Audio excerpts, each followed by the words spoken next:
Do I look like a vampire? I feel like I look like a vampire. All black. I'm even wearing black pants and black socks, except they have a pink stripe on the foot.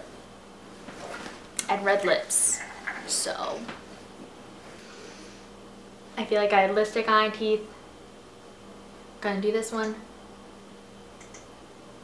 Probably definitely had lipstick on my teeth. I wish I could tell you all the things I said in my... Hey nerds, what's up? So, it's time to talk about this thing called Mara Dyer. I only own the first one, but I have read all three. Let's start with, we're starting with non-spoiler stuff obviously, so I think I'm gonna go through my Goodreads ratings first and kind of just a slow thought process of what I thought about each one, and then I will let you guys know when I'm getting into some spoiler stuff for the first one, and then obviously second and third will follow.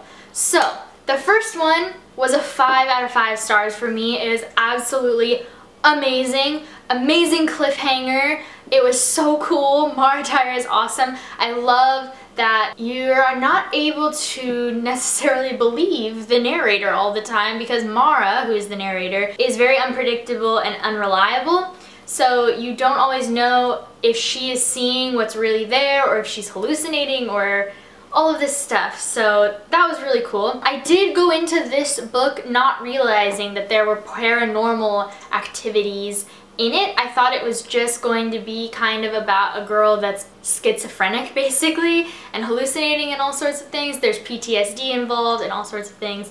But it ends up being like a lot weirder than that. There's some magic basically happening and stuff like that. So there's no ghost stories. A lot of people who review this book talk about the Ouija board at the beginning, and that made me think that there might be like ghosts involved, but that's kind of misleading. There's no like, not paranormal in that sense, but just like fantastical, there's like superpowers kind of involved.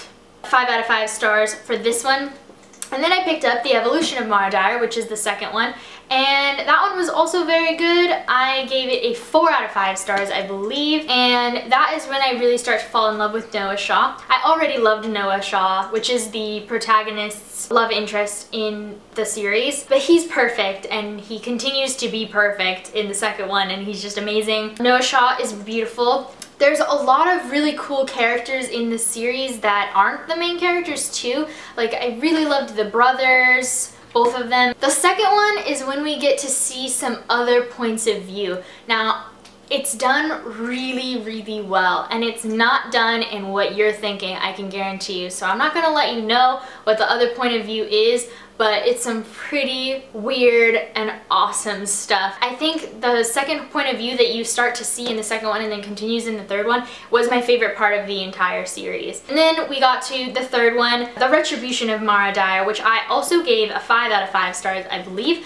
I think it was an amazing ending to the series. It wraps everything up. I read it during the readathon, so I was reading it really fast, and a lot of people said that the first half lagged a little. It felt like they were going in circles, but I did not feel that way at all. I felt like the first half of the story was just as interesting as the second half, and a lot of problems that my friends and other YouTubers that I've watched them talk about this book didn't like, I didn't recognize while I was reading it. I liked definitely how they wrapped it up. I thought it was a perfect ending to a perfect series.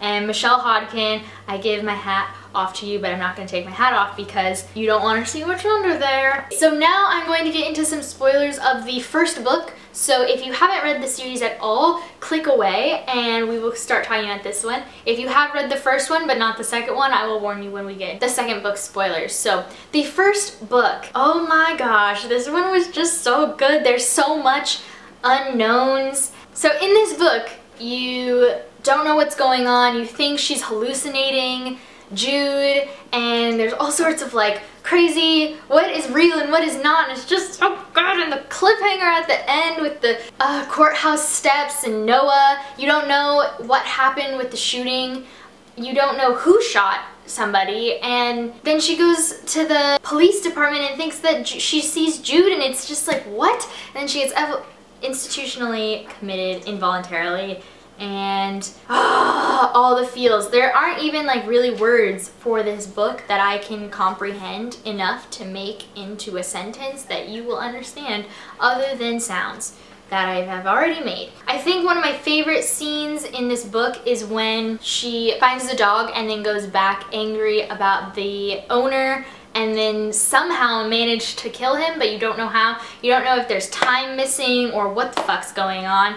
And it's great. I loved the anticipation of trying to find out what was going on that made her able to kill him, or was it a crazy coincidence, which by the end of this book there's no way it's a coincidence, but you don't know what's going on still, and I just loved that feeling. So then I'm so glad I was able to pick up the second one like within minutes of ending that one. That's not true, it was like a couple days, but I think I would have like died if I had had to wait like a week or something. It was insane. So I don't know how you guys did it when this book first came out, but so I picked up The Evolution of Mara Dyer, and this is the one where you find out that Jude is officially alive. He is alive and well and has somehow managed to survive the collapse, but we don't know how he had hands but didn't have hands, but he has hands now. What the fuck's going on? I don't know.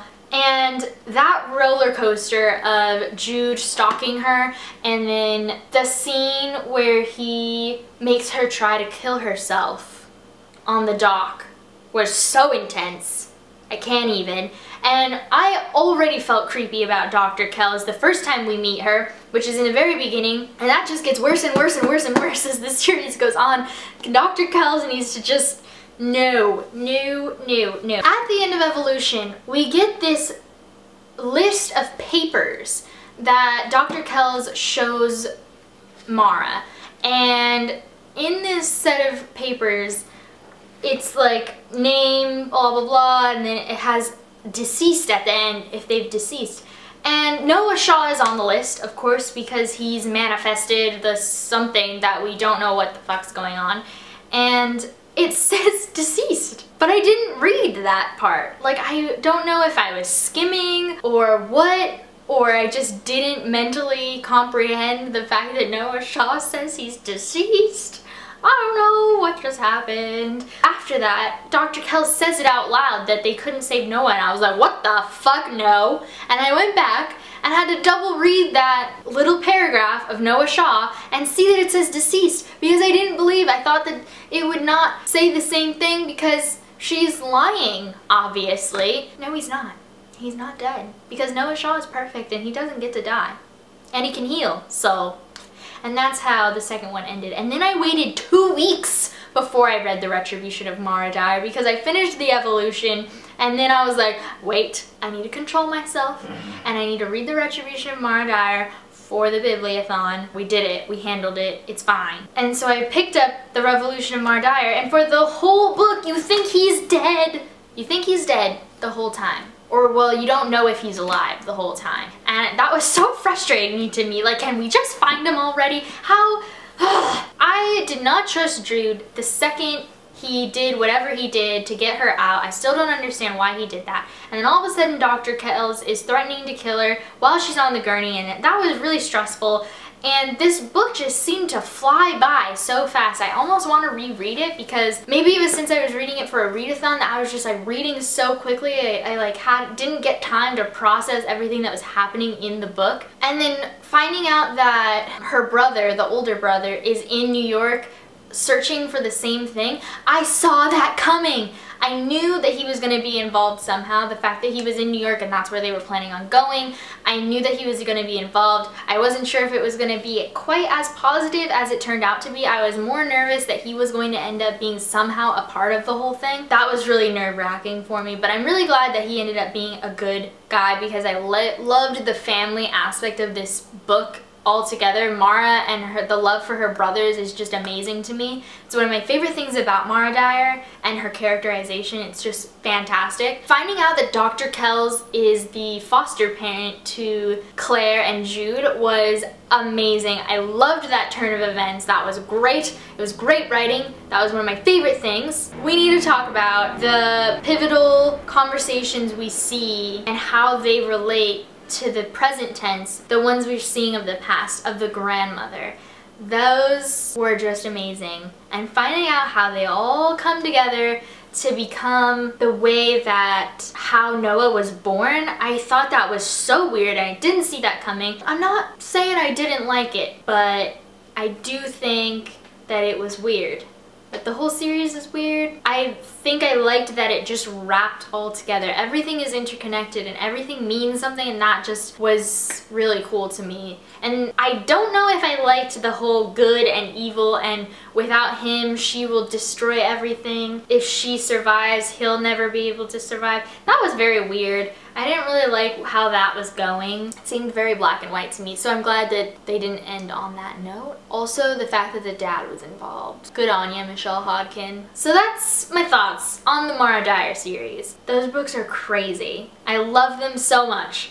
They are definitely on my favorite shelf, even though I only own the first one. All three were great, and like just as a series all together, they're great. I hope you guys liked this video. Give it a thumbs up if you did. Make sure to comment on whether you have liked the Mara Dyer series, especially if you have finished it. What was your favorite book in the series, and who was your favorite character out of all of them? I personally really love Jamie. He's really great throughout the entire series, and I love that he ends up being definitely a part of it all. It's really great. And then hit that subscribe button if you haven't already, and I will see you guys next time. Bye!